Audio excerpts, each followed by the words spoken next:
we provide an upset forecast for the week ahead. So we're not giving you a prediction, we're giving you a forecast to say, hey, I would keep an eye on this game. Hey, if you had plans for a picnic this weekend, I would keep an eye on the weather. Same thing we're doing here when it comes to the upset forecast. We told you we're going to talk about Colorado a little bit later in this live show, but if we're talking about upsets, Stanford is an 11.5-point dog, and this is a pretty big letdown spot in my mind for Colorado. They went back and forth with ASU last week. It took a game-winning field goal from that Colorado offense to get him in position for that game-winning field goal. Shedeur Sanders went into Brady mode and all that. And the thing that I'm looking at in this game is, one, the emotional tank that Colorado has. How full is that? Are they able to gather themselves, get back out there, and find a way to play their best ball against a team that they really should handle? Or is it a situation where they kind of sleepwalk? Hey, it is a lot of new players. It is a brand new roster that's still trying to find their footing together. What does that look like? Combined with the fact that Stanford's going to want to be physical and run the football, Colorado, it's no secret, haven't been great stopping the run this year. So is Colorado able to kind of hold their own in that one? Or do we see the letdown, lack of physicality, end up being a deal where Stanford is able to control the line of scrimmage, control that game, and control the tempo of the game to where Shedeur Sanders doesn't get the amount of possessions you would hope he gets if you're a Colorado fan? So keep an eye on that one. Again, that's on the upset forecast. Just keep an eye on it.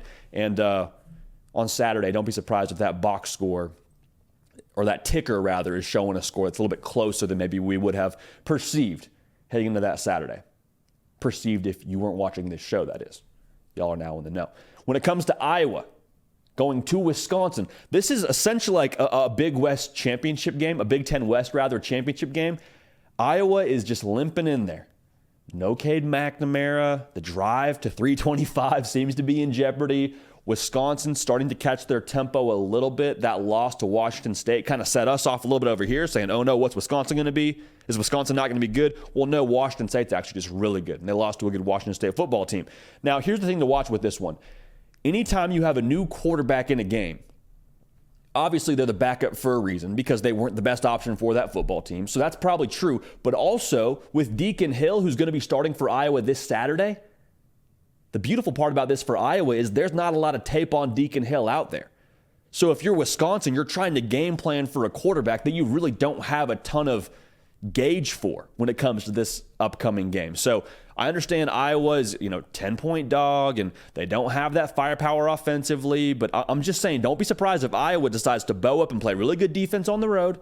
And this quarterback, Deacon Hill, I'm not saying he's going to light it up, but maybe the unknown factor with him is the edge that Iowa needs to score some points in this ball game and make it interesting.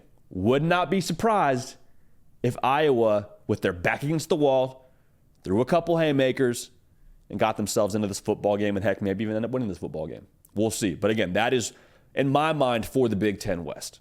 For both those teams. I think that's the Big Ten West, more or less, championship game. And it's week 7 of the college football season. Also for the Big Ten West, man, last time, best time. Last time we're having a game like this before they turn the lights out on divisions in the Big Ten. In the Big Ten, as we know it, we're going to expand a lot. And a lot of expansion all across college football this upcoming season in 2024. We're going to enjoy 2023, though. Another big game, and another game that we're going to break down here in just a minute. We'll give you our prediction in a minute, but keep an eye on Auburn at LSU. Auburn is an 11.5-point dog. Death Valley at night.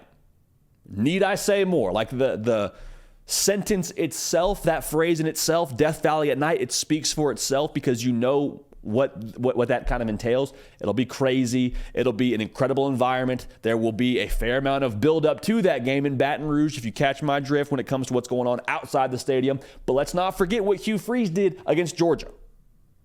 Him and Philip Montgomery got in the lab, started cooking like Walter White and Jesse Pinkman. They cooked up a tremendous game plan, and they took Georgia by surprise. Do not be surprised if Auburn does the same thing to LSU. And LSU's defense, to be real, man, we know what it is right now. They're allowing 37 points a game.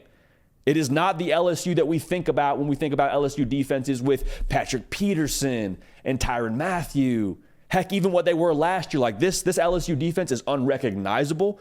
Maybe this is the game they draw the line in the sand and say, no, we're going to turn this thing around starting now. We'll see. But if Auburn is able to, 1, limit possessions, and then 2, steal a possession or 2 from LSU and what that offense is able to do, could get interesting. Again, we'll give you our winner for that one in just a few minutes here.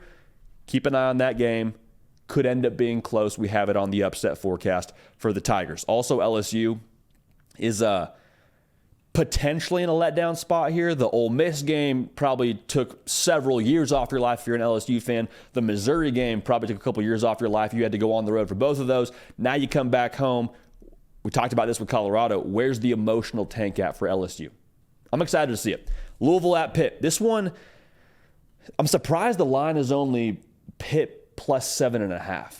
Like, Louisville's undefeated. Pitt's not very good. They're 1-4 on the year. Like, why is Pitt 7.5 point dogs? I understand they're at home, so maybe that's a thing, but the line to me there is setting off the spidey senses a little bit. Also, Louisville, we talk about spots a lot on this part of the program. It's a big letdown spot for them as well.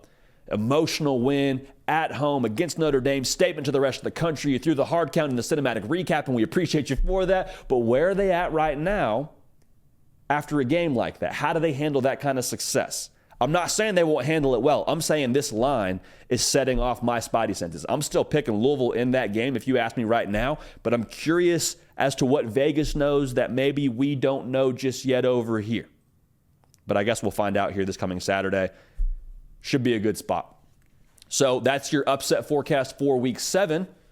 And we're going to keep an eye on all those games as we keep rolling. Now, I will say this too. Last week during that segment, we had Georgia Tech, Miami on there.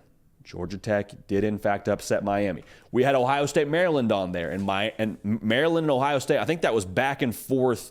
I don't know how close it was at halftime, but I want to say it was within one score. I understand Ohio State ended up pulling away, but you're watching that game and you're like, hey, hang on. Maryland's really giving Ohio State a run for their money. So just saying, keep an eye on those games. There's some merit to what we're doing there.